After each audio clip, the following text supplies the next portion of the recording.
les informations d'ici et d'ailleurs sur Radio La Frontière. C'est parti pour tout de suite.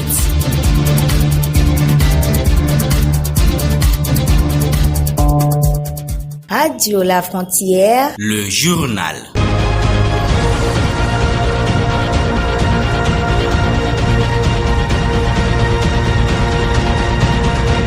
Quatrième édition hebdomadaire du journal parlé sur Radio La Frontière pour le compte de l'année 2021. Mesdames et messieurs, recevez nos civilités et bienvenue au journal. Juste encore un peu d'effort, juste encore un peu.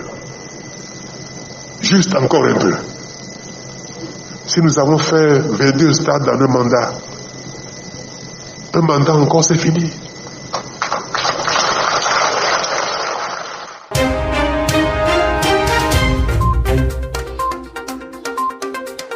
Le président du Bénin, Patrice Talon, et son homologue du Nigeria, Muhammadu Buhari, ont décidé de résoudre les situations difficiles que rencontrent les concitoyens après la période de la fermeture des frontières. C'est la décision issue d'un tête-à-tête entre les deux personnalités le mardi dernier.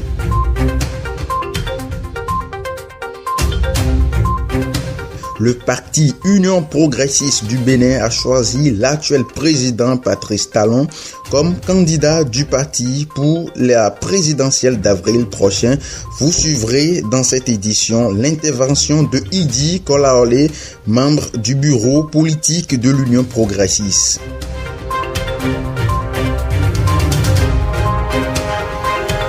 Aux États-Unis, le démocrate Joe Biden a été investi comme le 46e président américain le mercredi dernier, ainsi que sa vice-présidente Kamala Harris. La cérémonie d'investiture s'est déroulée sans le président sortant Donald Trump. C'est tout pour les titres. Place au développement.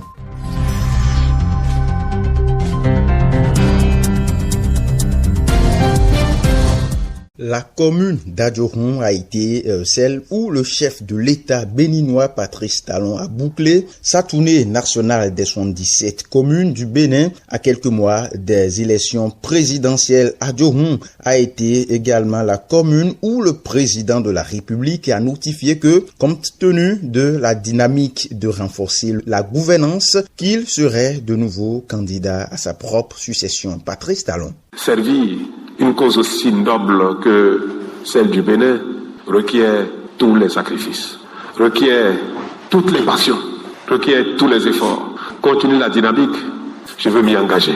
À Semen-Podi, commune frontalière, le chef de l'État béninois, dans son message, a rassuré la population des nombreux projets entamés, suivant de nouveau le président Patrice Talon. Votre accueil m'honore sincèrement. Je suis vraiment à la maison, ici, à Semen-Podi.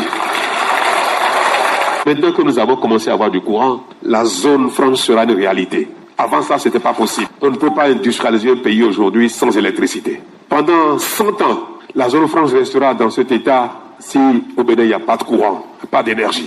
Désormais, nous pourrons avoir l'espoir que ce sera fait. Le contournement nord qui concerne la Grande qui va développer toute cette zone, les études sont en cours, vous savez. Théoriquement, avant la fin de cette année, les travaux vont démarrer. Je l'annonçais en titre, le parti Union Progressiste du Bénin, à travers un congrès le week-end dernier, a choisi son candidat pour le compte de la présidentielle de 2021. Patrice Talon, actuel président de la République, est le choix porté par les militants et militantes de ce mouvement politique. Antoine Idi Kolaole, membre du bureau politique de l'Union Progressiste. Monsieur Patrice Talon est désigné candidat de l'Union Progressiste à l'élection présidentielle. La direction exécutive nationale de l'Union Progressiste reçoit mandat pour mener toutes les concertations avec les autres forces politiques de la majorité présidentielle afin de désigner et communiquer au candidat Patrice Talon le nom d'un patriote béninois engagé. Au Bénin, toujours, la haute autorité de l'audiovisuel et de la communication AC a réglementé les activités des médias pendant la période de la pré-campagne pour la présidentielle d'avril 2021. C'est à travers une décision rendue publique mardi dernier à Cotonou.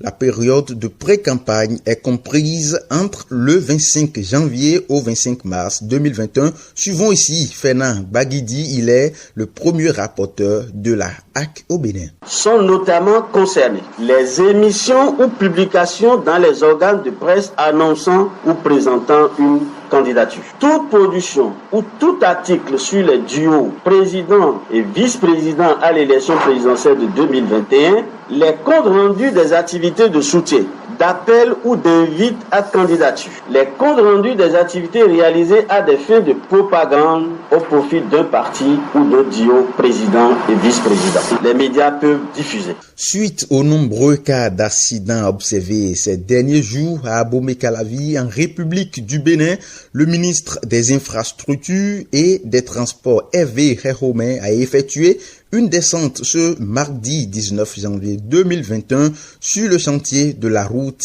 Calavi-Ouedo-Kokokodi-Hervier dont les travaux sont confiés à Ebomaf, une entreprise de travaux publics. Cette descente avait pour but d'apporter une solution immédiate à l'imprudence des conducteurs des camions de l'entreprise, occasionnant de nombreux décès. Angelo Evaris à Rouandinou, maire de la commune d'Abomey-Calavi, invite à plus de vigilance. J'ai perdu du samedi 16 au lundi 18, 9 de mes administrés, 9 cas de décès suite à l'imprudence dont vous faites preuve. Les familles sont en deuil. C'est vrai, les conducteurs fautifs sont déjà déposés en prison, mais ils vont juger leur peine et ils vont ressortir. Après, mais les routes sont partis. Il ne souhaiterait plus que cela continue. Les routes que nous faisons, c'est pour les vivants. Écoutez sérieusement et correctement les instructions que votre DG vient de vous donner. Nous sommes là, c'est pour travailler, c'est pour le développement, c'est pour construire la route. Et construisons la route, faisons notre travail avec la conscience professionnelle qu'il faut. Des séries de contrôles seront faites au niveau des installations et dispositifs de l'entreprise. Ebomaf a rassuré le ministre des Infrastructures et des Transports, Hervé Réhomen. Face à la recrudescence des accidents, nous avons décidé de mettre en œuvre une solution d'urgence. Et cette solution d'urgence consiste à aménager en terre. Nous allons aménager en terre ce deuxième côté de la route et nous allons dévier le trafic des deux roues du sens nord vers le sud. Nous allons dévier ce trafic sur ce second côté qui sera aménagé en terre. Nous allons réaliser les signalisations requises et nous allons accompagner tout ceci avec de la sensibilisation, de l'information aux populations. Il faut dire que nous n'avons pas opté pour la solution de démolition du terre-plein central parce que les bordures du terre-plein central, notamment côté route revêtue, nous servent à maintenir la route en état. On parle à présent du Conseil des ministres au Bénin sous l'égide du président Patrice Talon. Les membres du gouvernement béninois se sont réunis en session ordinaire ce mercredi 20 janvier. Entre autres décisions prises figurent le recrutement et la formation de 500 élèves agents de police au profit de la police républicaine au titre de l'année 2021 pour renforcer l'effectif aux fins de mieux faire face aux défis sécuritaires et l'approbation des résultats du Bénin à l'évaluation du système d'analyse du secteur éducatif. Alain Orunla, porte-parole du gouvernement. Le Conseil a adopté le décret accordant l'autorisation de transport d'hydrocarbures à la société West African Oil Pipeline Company SA pour le projet de pipeline d'exportation Niger-Bénin, puis les décrets portant nomination des membres du Conseil d'administration de l'Agence nationale des transports terrestres et nomination des membres du conseil d'administration de la société de gestion des déchets et de la salubrité urbaine dans le Grand Locoué SDGS GN SA. Au titre des communications, recrutement, acquisition de pactage et formation de 500 élèves agents de police au profit de la police républicaine au titre de l'année 2021. Ce recrutement vise le renforcement des effectifs de la police républicaine pour lui permettre de doter cette structure en personnel suffisant aux fins de mieux faire face aux défis sécuritaires. Comme pour les promotions précédentes, La formation se déroulera dans les centres retenus en tenant grand compte des mesures préventives de lutte contre le Covid-19. Le ministre de l'Intérieur et de la Sécurité publique et le ministre délégué auprès du président de la République chargé de la défense nationale veilleront au bon déroulement des différentes phases de la dite formation.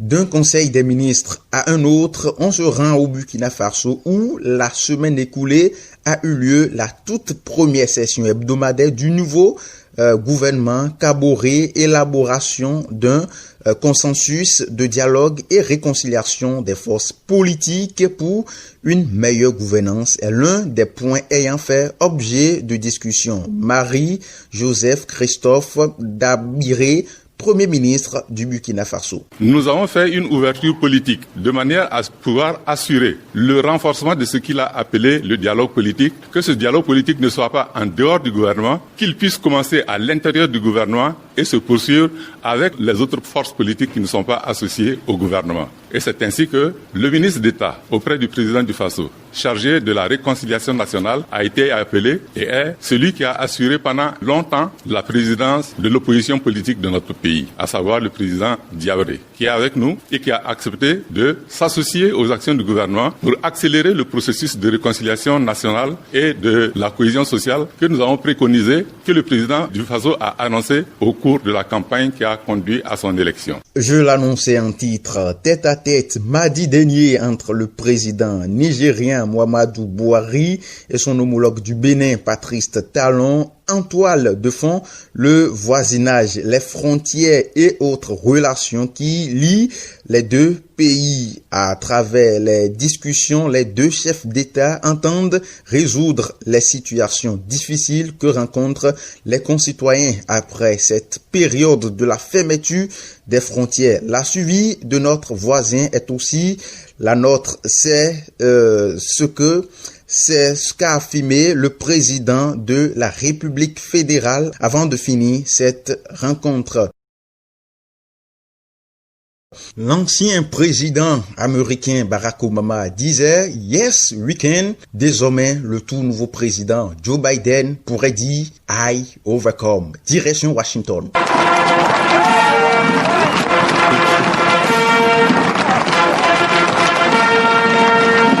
Le démocrate Joe Biden est devenu depuis mercredi dernier le 46e président des États-Unis d'Amérique.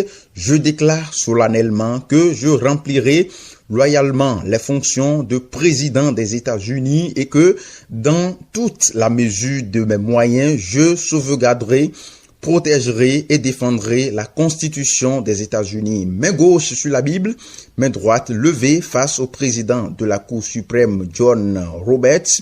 Le démocrate Joe Biden a été investi comme 46e président américain ce mercredi, âgé de 78 ans.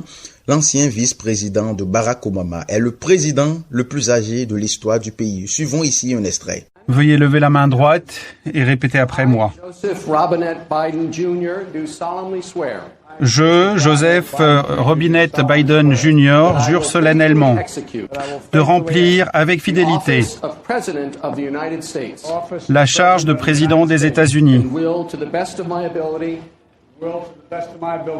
Je jure de préserver, de protéger et de défendre la Constitution des États-Unis de mon mieux, avec l'aide de Dieu. Toutes mes félicitations, Monsieur le Président.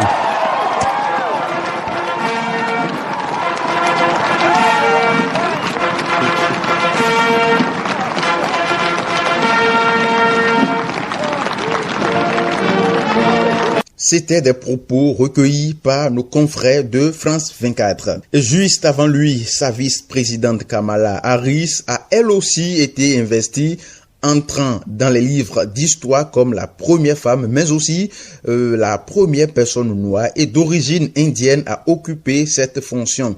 L'ex-sénatrice et ancienne procureure âgée de 56 ans a prêté serment face à la juge de la Cour suprême, Sonia Sotomayor, la main sur la Bible que tenait son époux. La cérémonie organisée au Capitole à Washington se déroule sans Donald Trump, le président sortant, parti pour la Floride quelques heures plus tôt. Suivez plus tôt.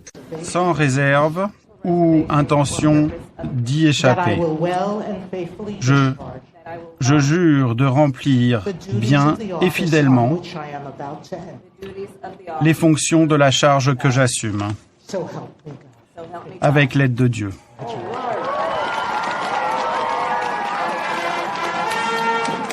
Le président sortant Donald Trump, de son côté, s'est adressé une dernière fois aux Américains pour dresser le bilan de ces 4 années à la Maison-Blanche et vanter son action sur la scène internationale, mais aussi la réussite, selon lui, de sa politique intérieure. Donald Trump a aussi promis à ses partisans que son mouvement Make America Great Again allait se poursuivre. I will always fight for you. I will be watching, I will be listening, and I will tell you that the future of this country has never been better. I wish the new administration great luck and great success.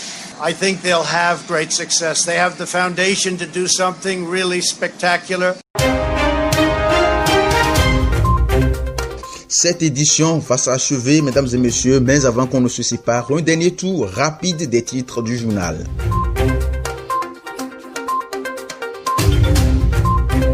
Le président du Bénin, Patrice Talon, et son homologue du Nigeria, Muhammadu Buhari, ont décidé de résoudre les situations difficiles que rencontrent les concitoyens après la période de la fermeture des frontières. C'est la décision issue d'un tête-à-tête entre les deux personnalités le mardi dernier.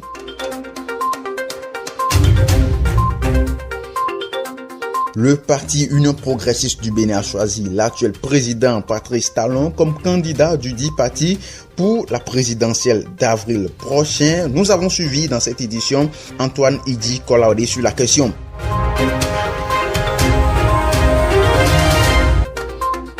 Aux États-Unis, le démocrate Joe Biden a été investi comme le 46e président américain le mercredi dernier, ainsi que sa vice-présidente Kamala Harris. La cérémonie d'investiture s'est déroulée sans le président sortant Donald Trump. Jean-Paul Nkodo a réalisé le journal, Roland Abiola Bokosa la mise en onde, présentation Juvenal Douglas Agbo. Merci de votre attention.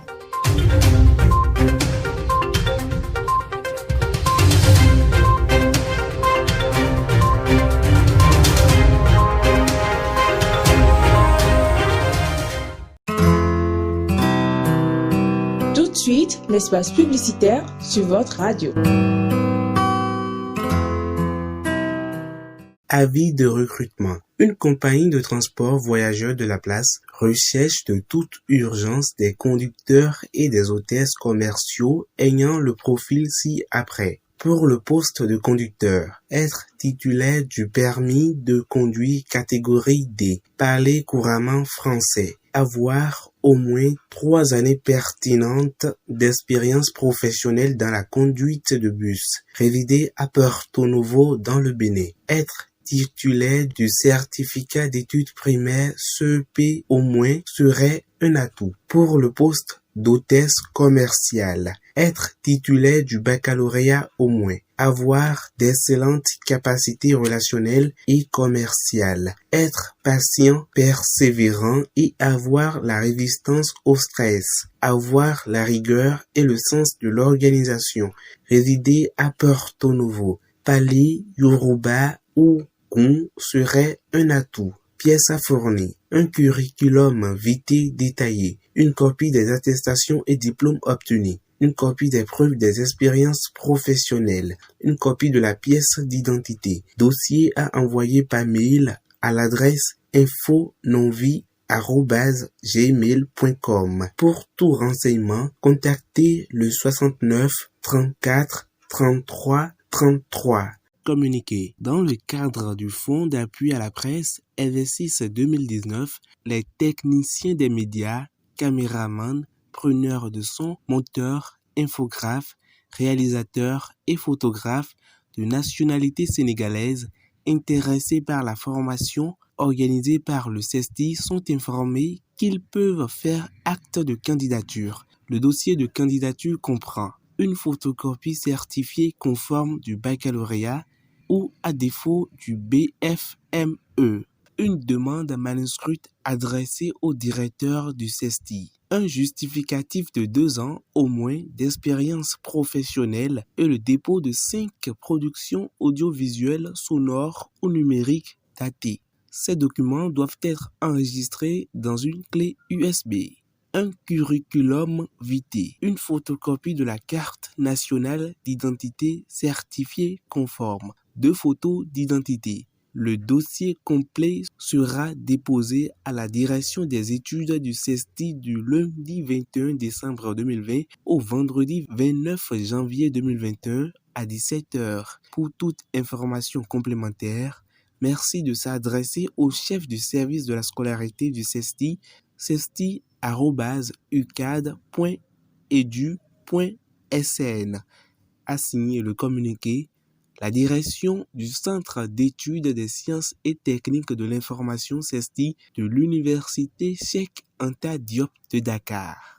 Communiqué radio. Obtenez vos pièces administratives telles que casier judiciaire, certificat de nationalité, création de société, registre de commerce, numéro IFU, sans le moindre déplacement. Le cabinet d'assistance de Martial Apiti vous permet d'obtenir ces pièces administratives dans un délai raisonnable et à moindre coût. Pour plus de renseignements, contactez-nous au +229 96 47 02 90 par appel ou WhatsApp uniquement. Martial Apiti a signé ce communiqué. Tovi sonu, tovi nyonu, toro mento radio La Frontière ton, mindo nudo do propo metone, Dominico do afiko me metinte, be e basi cabinet alodana mento Martial Apiti ton gbonfi na dozedo to mena do propo metone do be ohudo e basi owema e yovo iroro casier judiciaire, certificat de nationalité ne création de société, registre de commerce, bodo numéro il faut ton po si hudo e mindoya ne kponde masotina mi bamo to wendo mitone me mihemina iwe ma ene matin to kara de pepe dogbon e basi cabinet no dalo me Martial Apiti ton sin andome me hu e basi alokan 96 47 02 90 kavi mina iro eto e basi wasabuji cabinet Martial Apiti ton to gbesi some to jirele pome nando singa iwe ma ene kakawa wendo mitone menami casier judiciaire weya, certificat de nationalité weya, création de société weya, registre de commerce weya, cavi numéro UFU mitone weya, cabinet Martial Apiti ton to gbesi somenando yiye nami majetu kran de pepe, cabinet Martial Apiti etin to crée podo sanpo nando guarana lo propo mitone gbon wemene lesin odali. Kéré o, gbogbo ẹ̀yin olùgbé orílẹ̀-èdè Benin, babalájé màmá lọ́jà, ẹ̀yin ọmọ iléèwé, oníṣẹ́ ọwọ́ àti olókoòwò, kò sí ìbẹ̀rù tàbí ìpòrúru ọkàn fún yín mọ́. Ó ti wá di ìrọ̀rùn báyìí láti gba àwọn ìwé àṣẹ ìjọba rẹ gẹ́gẹ́ bí ìwé ọ̀rọ̀ nípa ìdájọ́, casier judiciaire, ìwé ẹ̀rí ti orílẹ̀-èdè, certificat de nationalité, création de société, ìforúkọsílẹ̀ ìṣòwò, registre de commerce àti numéro IFI. Ó ti di ìrọ̀rùn pátápátá níbikíbi tó ń kí ẹ lè wà. Ẹ má làágùn jìnnà rárá. Ẹ̀yin ẹ ṣáà kàn sí Martial Apiti láìsí ìṣínípò padà rárá. Ọ́fíìsì ìrànlọ́wọ́ ti Apiti fún ọ láàyè láti gba àwọn ìwé àṣẹ ìṣàkóso wọ̀nyí láàárín àkókò péréte pẹ̀lú owó tí kò gani lára rárá. Fún àlàyé lẹ́kùnrẹ́rẹ́, ẹ kàn sí wa lórí ẹ̀rọ ìbánisọ̀rọ̀ yìí +229 96 47 02 90. Ẹ tún lè WhatsApp wa náà pẹ̀lú lórí nọ́mbà náà. Bá wa dòwò pọ̀ lónìí kí o sì rí wípé ìrọ̀rùn ló bá dé.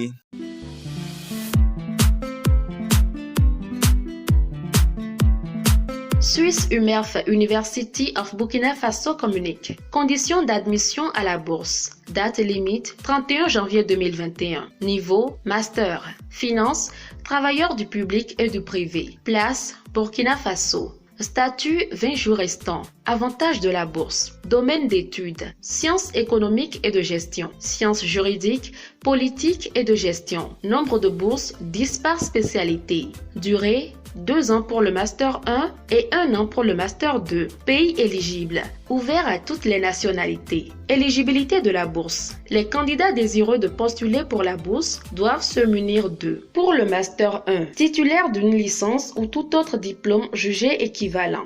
Pour le Master 2, une attestation de réussite en Master 1, une maîtrise ou tout autre diplôme jugé équivalent. Documents requis. Formulaire de demande de bourse dûment rempli à retirer au secrétariat de Swiss UMEF. Demande manuscrite à l'intention du recteur de l'établissement. Domaine d'études concerné. UFR, Sciences économiques et de gestion. Master 1 et 2. Master en économie de développement. 10 bourses disponibles. Master en comptabilité. Contrôle audit CCA. 10 bourses disponibles. Master en management d'entreprise et leadership ou business administration MBA. 10 bourses disponibles. UFR Sciences juridiques, politiques et de l'administration. Master 1 et 2. Master en droit des affaires et fiscalité. 10 bourses disponibles. Master en droit public et relations internationales. 10 bourses disponibles. Master en droit international humanitaire. 10 bourses disponibles. Master en gouvernance politique. 10 bourses disponibles. Master en médiation, conflit, culture et paix. 10 bourses disponibles. NB.